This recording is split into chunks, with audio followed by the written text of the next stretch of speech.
Hey everybody, my name is Deja and welcome back to my channel. Today I am doing a guide to Tiffany D. Jackson. I've been wanting to do this for a very long time. Originally I was going to do like an author taste test for Tiffany D. Jackson back in 2021, but for some reason that didn't pan out, so now I'm doing this. I actually have filmed this once before, but I just didn't like how it turned out, so I'm refilming it because I really want to give Tiffany D. Jackson the love that she deserves. I want to put in so much effort into this video because she truly deserves it. And if you see me like looking anywhere, it's because I actually kind of like, I didn't script the video out, but I have notes, like a lot of notes. As I was saying, that this is more of a deep dive into Tiffany D. Jackson than just like a guide to Tiffany D. Jackson. It's probably going to be a little long, but that's okay. So the way I'm going to set this video up is I'm going to talk about Tiffany D. Jackson and her impact, because I feel like that's something that is really important to address when it comes to Tiffany D. Jackson. I feel like a lot of authors, you know, I've done like a guide to Riley Sager before, and he's like, you know, I like his books, he's fun, but he doesn't really have like a big impact on the community, while Tiffany D. Jackson does. And then I'm going to go into brief synopses for every single one of her books, including the anthologies that she's been a part of. I have not read the anthologies, I'm just going to talk about them generally. And I'm also going to give you guys kind of like an idea of like the overall thoughts and opinions of reviewers as a whole, not just mine, but reviewers in general. I kind of like scanned Goodreads and got a kind of consensus for people's opinions. And then I'm going to go into my personal ranking. And then after that, I'm going to go into where you should start. But I will kind of like spoil that part, I guess, by saying that Tiffany D. Jackson, I feel like, is one of those authors where you can really start wherever you want, but I do have some like tips of like where I think that you could benefit from starting. So Tiffany D. Jackson is an American young adult author, and she is actually originally from Brooklyn, and I'm not sure if she still lives there, but she's from Brooklyn. And this location is actually something that does pop up in at least one of her books. She is known for writing about race, class, poverty, and really important issues. And she also has won many countless awards for her work. Tiffany D. Jackson is known for having very powerful, thought-provoking, and like emotionally charged writing that is very, as I said, emotional, but it's also very accessible for young adult readers, which is what I think is so important about her impact, is that she writes really accessible stories for young adult audiences that not only just appeal to young adult audiences, but also can appeal to adults and discuss such important topics. I, as an adult, barely read young adult now, especially like young adult contemporary is not my vibe at all at this place in my life. But Tiffany D. Jackson, somebody that I will always read, because her books, even though they are written for young adult audiences and they have young adult characters and they are accessible for those audiences, I literally never feel like her writing is juvenile. I never get annoyed at the characters for acting their age. I never get annoyed by any of that. That's like a common thing I see even with myself with young adult novels, is like, I'm like, okay, the writing's juvenile. I don't like the actions that are going on. There's all this like young adult drama and tea that like I'm just not really into anymore. That happens specifically like in contemporary young adult. And I will say that Tiffany D. Jackson kind of doesn't fit into one genre. She writes a lot of dark contemporaries, but also has some like mystery thrillers and a horror as well. So I really enjoy that she's expanding into these more like mystery thriller horror genres and still discussing these topics, because even so, I don't really like necessarily when thrillers and horror discuss like really traumatic topics, but the way that Tiffany D. Jackson does it is just going to do it for me every single time. She writes really vivid and fully developed characters. She's really known for her characters, and her writing is also very unputdownable. Her books, I normally fly through them even though they're not like always super plot heavy. I feel like I really do just like zoom straight through them. Tiffany D. Jackson really addresses the issues of marginalized communities in such a beautiful way, specifically those relating to Black women and girls, which I feel like are such an underrepresented category of people. Even in young adult literature that deals with like Black issues, I feel like oftentimes deals with like Black men and the violence against them. Even like The Hate You Give, the main character is a Black girl, but it has to deal with police violence, which does affect Black women as well, but it's specifically in relation to a Black man. I love that her books specifically focus on the issues that Black girls face, and I feel like her books would really be perfect for like bringing up these issues in like classrooms because of the way that they are written and because they're for young adult audiences. I think that these would be great discussion books, especially that way that Black girls can be exposed to being represented and seeing their issues, but then also exposing other children who don't face these issues to these issues. Tiffany D. Jackson takes what is now like oversaturated in a way and puts her own twist on it. Not saying that being oversaturated is a bad thing, because we definitely need these stories out there. For me personally, I feel like I've read a handful of these stories and I've kind of gotten everything that I can out of them. But I think for young adult audiences, having a variety of these stories is very useful and helpful. Tiffany D. Jackson will just always be my favorite. And the representation for Black girls is also very important because her characters are so multidimensional and so vivid. I feel like a lot of times in media, Black women and Black girls get kind of narrowed down to specific stereotypes, and that's it. And while stereotypes might be a part of a person's identity or a part of their personality, nobody is just ever a stereotype, and a lot of people don't fit in those stereotypes at all. And so having these characters be so multidimensional is obviously great representation for Black girls and women alike. So she's published a book every single year since 2017, and in 2017 she published Allegedly, which is her first book, and in it we follow Mary B. Addison, who is a Black young teenage girl who was convicted when she was a child for killing a white baby. She was a child and the baby was a baby. And though she didn't really say much in her interviews with the detectives, the public basically convicted her and the jury just handed out the sentence. And she spent 6 years in a juvenile detention center and then was moved to a group home. And in this group home, she's obviously like allowed to go to school and work. And while on one of her work assignments, she meets this boy named Ted. And Ted is like her own age. I will say there's no like grooming or anything like that in this book, but she does end up pregnant with Ted's child, and she's trying to deal with the fact that the system obviously is going to want to take away her baby because she's literally convicted of killing a baby. And so she feels like she has to turn to the one person that she feels like she's never truly known, and that is her mother. This one has a 4.11 average rating on Goodreads. Tiffany D. Jackson does have like 3 that are really highly rated, 2 that are like still really highly rated but not as high, and then she has 1 that is lower rated out of all of them. Allegedly has had really positive reviews, as you can see by the rating. People have really loved its discussions around race, class, and specifically the criminal justice system. This is the only one of her books that really focuses on the criminal justice system specifically, and so people really enjoyed that. They also really enjoyed the complex characters. The characters in this book are extremely complex and nuanced and gray characters, so people really enjoyed that. Some people have thought like the material is very triggering, but you could say that about any of her books really. The next one came out in 2018, and that is Monday's Not Coming, and in it we follow Monday and Claudia, and they have been best friends since childhood. And when Monday actually ends up going missing, Claudia seems to be the only one that cares. Claudia is getting increasingly worried and is trying to reach out to her teachers and Monday's family and even her own family to try and find Monday, but nobody is helping her. The teachers aren't paying attention.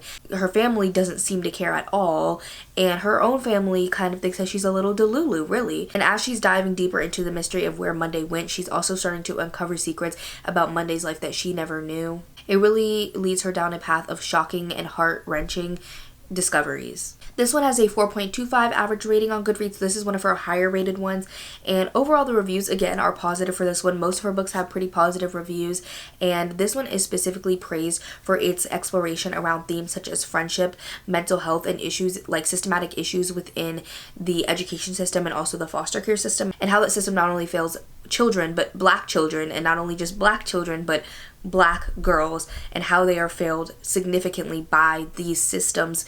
This one does have a little bit more of like a non-linear timeline, which some people have thought is kind of confusing, but I feel like it's easy to keep up. In 2019, she published Let Me Hear a Rhyme, and this one takes place in Brooklyn in the 90s, so it's very much a vibe. And in it we follow 2 friends who are trying to keep their friend Steph's music alive after he's passed, and so they basically recruit his younger sister to help them promote his music under a new rap name called The Architect. Steph's music begins to gain in popularity, and they are presented with this opportunity to kind of promote his music to this music executive, and they are trying to race against time to be able to do this because obviously there's no physical person there, and that is obviously a big barrier when trying to communicate with this music executive. With everything riding on Steph's fame, they have to decide what they truly stand for before they lose everything, including their own friendship.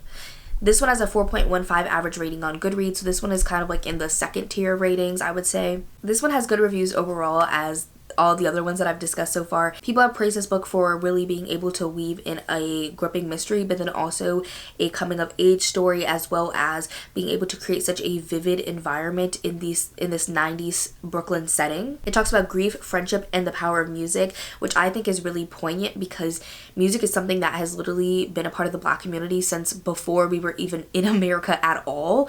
It is something that is literally woven into us as people, and as we've been here, we've literally changed the music industry and we run the music industry.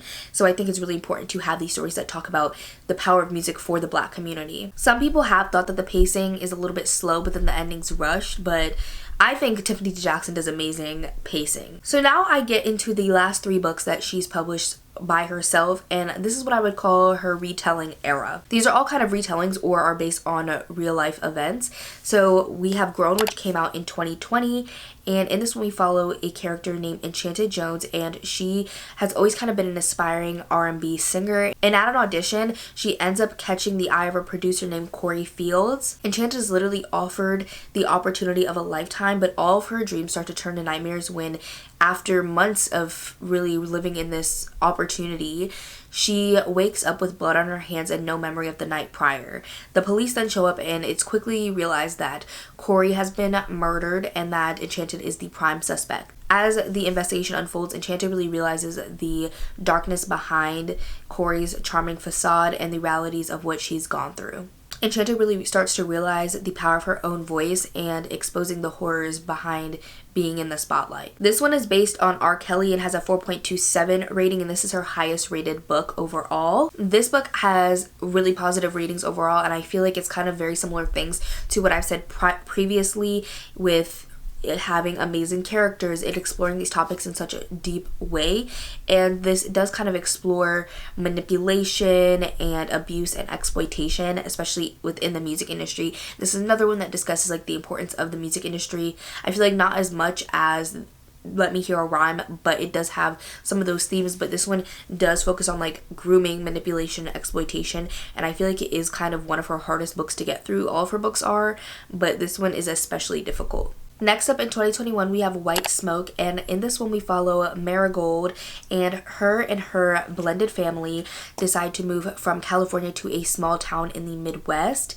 and they move into a newly renovated home on this street, but all the other buildings on the street are dilapidated and there's a lot of like wary neighbors, and some weird things start to happen with like doors closing, things going missing, and everything like that. And Marigold's bratty 10-year-old little stepsister Piper also talks about how she has a like imaginary friend that wants Marigold gone. As this haunting starts to really amp up, Marigold starts to realize that this danger isn't limited just to their house, but that the whole town has secrets of its own. This one is based on The Haunting of Hill House, and it has a 3.85 average rating on Goodreads. So this is her lowest rated book overall and has like the worst ratings. And this one is also a thriller, and this was her first time I feel like really writing like a full out thriller, so that maybe is part of it. She's written like mysteries and contemporaries prior to this. This was her first thriller. Part of that is a lot of reviewers felt that even though this was marketed as a thriller, it really wasn't suspenseful and there was no like suspense at any times, but other people did really think that the plot was suspenseful, so it really is kind of like a toss-up. And this one deals more with like themes of mental health and family, and also like traumatic events, like not PTSD but in that vein. Some people did think that even for it being Tiffany Jackson, that the pacing is very slow and that the characters are really underdeveloped, considering that Tiffany Jackson has a ton of character development in her books. They felt that this one was not like up to par with her other works. Some have also felt that the exploration of racial issues throughout the story is underdeveloped compared to all of her other books as well, and that it's just kind of like a little like half-baked. And the last full published novel that I have is The Weight of Blood, which came out last year in 2022. So in The Weight of Blood, we follow Madison Washington, and she is a biracial teenager living in this small town in the South who has been passing as white for her entire life. But then her race gets exposed, and there is a bullying video that starts to go viral, which causes a lot of uproar in her town for exposing its racist roots. And in an attempt to kind of rectify this, the school decides to host its first integrated prom, because in the in the South, a lot of times even today, because this takes place kind of modern day, is that this school won't host an official prom, and so all the white people will put on a prom together and then just leave the black kids to do whatever they want. So they decide to first host official integrated prom, and she gets asked out to prom by the white class president's black superstar quarterback boyfriend. However, Maddie's past begins to catch up with her, and she has to confront secrets from her past, which can lead to deadly consequences for everybody. This one talks about race identity and exposing the history of racist roots in America and how the legacy of segregation in the South still permeates today. People obviously love this book. They praised it for everything else. It's kind of mixed on the way that people view the plot. Some people view that it follows Carrie to a T, but then people also really like how she took this plot and put her own twist on it. And some think it's unique, some thinks it's a carbon copy. It's really, again, a toss-up. Some do feel that the ending is a bit abrupt and unsatisfying, but that is kind of how Carrie ends as well. So now moving on to the anthologies that she's been a part of. I'm going to kind of read it because I have not read her anthology, so I literally don't know what they're about really. The first one was His Hideous Heart, which I believe came out in 2019. So this is a collection of 13 retellings of Edgar Allan Poe's classic horror stories, each written by a different young adult author. Tiffany D. Jackson contributed to the collection with her retelling of The Cask of Amontillado.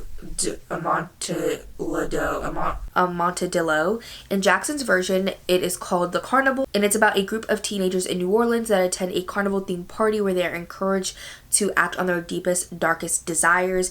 The main character is targeted by his friend who is seeking revenge for a perceived slight, and as the night progresses, the friend lures our main character deeper into the carnival's underground tunnels where his ultimate plan is revealed. Overall, His Hideous Heart has received positive reviews for its fresh take on Poe's classic tales, with many readers enjoying the creative twist and modernized setting. And Jackson's contribution has been noted for its strong use of setting and characterization, as well as its exploration of themes such as revenge and betrayal. Next up, we have Blackout, which came out in 2021, and this is another young adult anthology co-authored, this time by 6 black authors, and it follows the interconnected stories of several teens during a citywide blackout in New York City, I believe in the summer, and it takes place over the course of a single day, during which a major power outage plunges the city into darkness, and is told through the perspectives of 6 different characters, each from different backgrounds with their own secrets and struggles. The novel explores themes of race, class, and social injustice. Tiffany D. Jackson contributes to Blackout in a story that follows a teenage girl named Claudia who's grappling with her identity as a black girl in a predominantly white private school. When the power goes out, Claudia is forced to confront her own biases and assumptions about her classmates and herself. Overall, Blackout has been praised for its diverse representation and intersectional exploration of important issues facing young people today. They've thought that the novel had very gripping plot, well-developed characters, and thought-provoking themes. And the last anthology she's a part of is Whiteout, which came out in 2022, and it is following 6 interconnected short stories, again written by acclaimed black female authors. I believe these are the same ones from the first one, that is Daniel Clayton, Tiffany D. Jackson, Nick Stone, Angie Thomas, Ashley Woodfolk, and Nicola Yoon. These stories are set in a small town this time during a snowstorm and explore themes of love, loss, and self-discovery. And Tiffany D. Jackson's contribution, which is called The Cold After, we follow the story of Elise, who is grappling with the loss of her best friend and first love, Kieran. As she tries to make sense of her grief, she's forced to confront the truth about her relationship and the secrets they keep from each other. Meanwhile, the snowstorm outside mirrors the turmoil within Elise as she navigates through her feelings and the uncertain future. Throughout the anthology, the stories intersect and overlap, with characters from one story making appearances in the other, which is the same in Blackout. As the snow piles up, the characters are forced to confront their past and make choices that will shape their futures. And Whiteout is a powerful, poignant collection of stories that showcases the talent of these 6 extraordinary authors. So now we're going to get into my personal ranking, and I'm going to start from number 6 and go all the way up to number 1. So my least favorite, coming in at number 6, is White Smoke. I think I gave this one like a 3-star. I did not hate it by any means. It just was not up to par with the rest of Tiffany D. Jackson's work. I just am not a fan of like paranormal horror at all in general, and this one kind of reminds me of another book. I'm not going to say what it is. It's an adult book that I also don't really like. I don't know, maybe themes of gentrification in this type of way is just not for me, because it's another book that deals with gentrification as a thriller, and I'm just like not a huge fan. So maybe I need to look at exploring those themes in a different book. I feel like most of Tiffany D. Jackson's books don't have a ton of plot, but this is the only one that it ever bothered me. The the characters I feel like were underdeveloped, and as a lot of reviewers have said, I feel like the themes of race in this book are very underdeveloped compared to her other books. They normally her exploration of these themes are so nuanced and just amazing, and in this one I feel like it was just kind of, again, like half-baked. Like, it just didn't feel fully developed. And yeah, it just wasn't for me. I will say also that our main character, she does have like a thing for weed. I don't want to call it an addiction because addiction to weed is very rare, but she does think about weed a lot, and that bothered a lot of readers. It did not bother me, but it did bother a lot of readers. Then coming in at number 5 is actually Monday's Not Coming. This is one of her most popular ones. I think it's actually is her most popular, like her most read book. And this one I did really like. I think I gave this one 4 stars. This one also just did feel a little slow for me, but I do think like the themes in this book are phenomenal, and I love the way that they were explored. I think it was done very well, but it does kind of end in a very unsatisfying way, but I feel like most of her books do, so I don't know. But this one, it was just a little slow for me, but I still overall really enjoyed it, and I would recommend it if you're looking for something to really explore these themes of neglect and also like the neglect of the system. Coming in at number 4, this is like getting into like my top faves of her, is Let Me Hear a Rhyme. I think this one is highly underrated. This is her least read one, and it is so good. I don't know why it's so like not read. I love this one so much. I give this one like 4.5 stars. I really like this one. I love the way that it explores music. Like, I'm just really passionate about music. It's such a big part of my life, and it's such a big part of the Black community, and I don't really see that discussed in like books at all. So I really loved that exploration in here. I loved the mystery.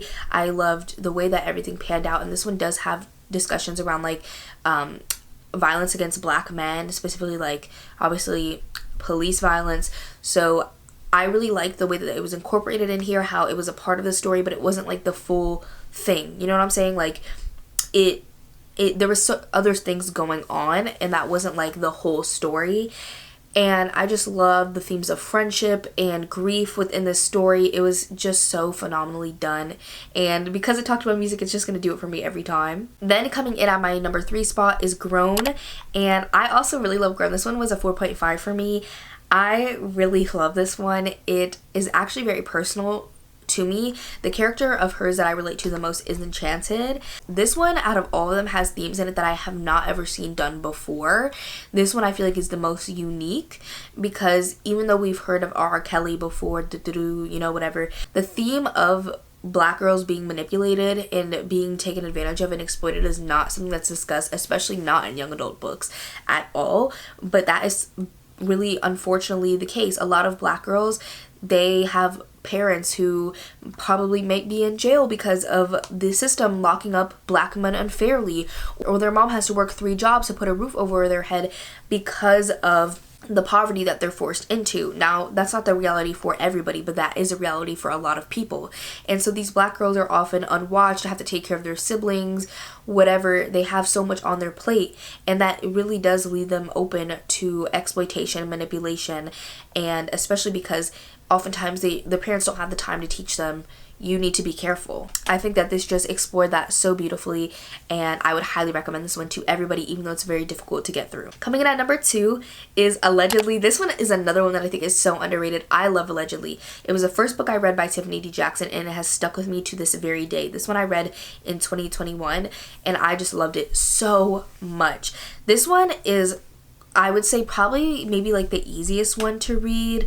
I don't know, maybe White Smoke. Actually, I feel like it reads, even though it's considered a contemporary, I feel like it reads kind of like a thriller. It has a plot twist on the very last page that has me quaking and shook, and I just really loved like the unreliableness of our main character and the unreliableness of everybody around her. I thought that was phenomenally done, and obviously this does have pregnancy in it, so if you don't like that, then I don't know what to tell you. But also, this is something that a lot of Black girls face, is teen pregnancy, because a lot of times in these impoverished communities, they're not taught about birth control and being safe. And a lot of times Black girls are also pressured into having sex at a very young age. So I really liked how this book talked about those themes, and also the foster care system was very prevalent in this story, and how the foster care system and the criminal justice system really can fail people. So I really just love this one and the exploration. I think it's so underrated because of like some of the twists and turns throughout this story. And coming in on my number 1 spot is The Weight of Blood. I love this book so much with my whole heart. It is so smart and intelligent.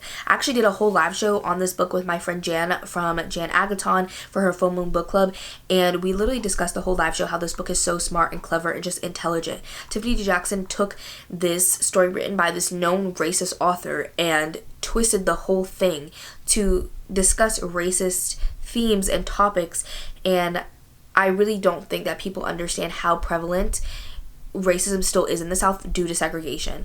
I live in the South, but I fortunately live in a really big city that's very diverse, and I go to a pretty diverse school. I would say for being a PWI, it's pretty diverse, but that's not the reality for even the rest of my state. I feel like if you go out of any of the big towns, boom, like racism was gonna get you. So I really love how it discussed that. I love how it was retold. I love the themes. I love how clever the writing was, how clever she was, and the main character is biracial, so like I kind of get that on a level, you know what I'm saying?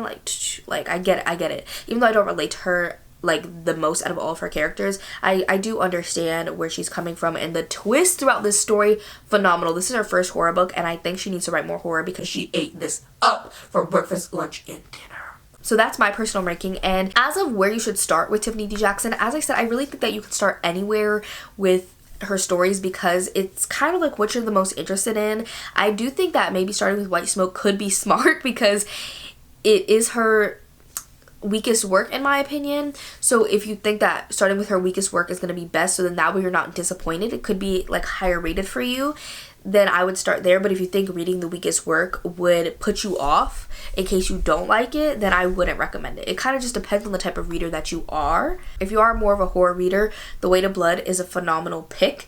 If you're more of a thriller reader, I think maybe even Allegedly could work, and the rest of them I would consider more contemporary. Allegedly is not a thriller, it's definitely a dark contemporary, but it has some more twists in it than some of her other works. I think maybe starting also with one of her most popular, Money's Not Coming or Grown, could be a good option as well if you are really drawn to those stories.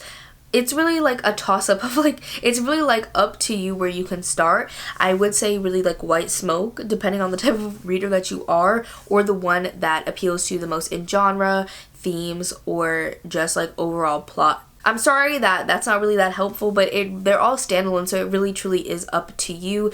You also could start with Allegedly because that is her first work and read them in publication order. I didn't read them in publication order, but I almost did, and I really did like reading them that way. So I hope you guys enjoyed this video. This video took a lot of time and effort, so if you could leave a like on this video, and down below leave the little headphones emoji to like signify that you made it to the end of this video, and I will see you on my next one.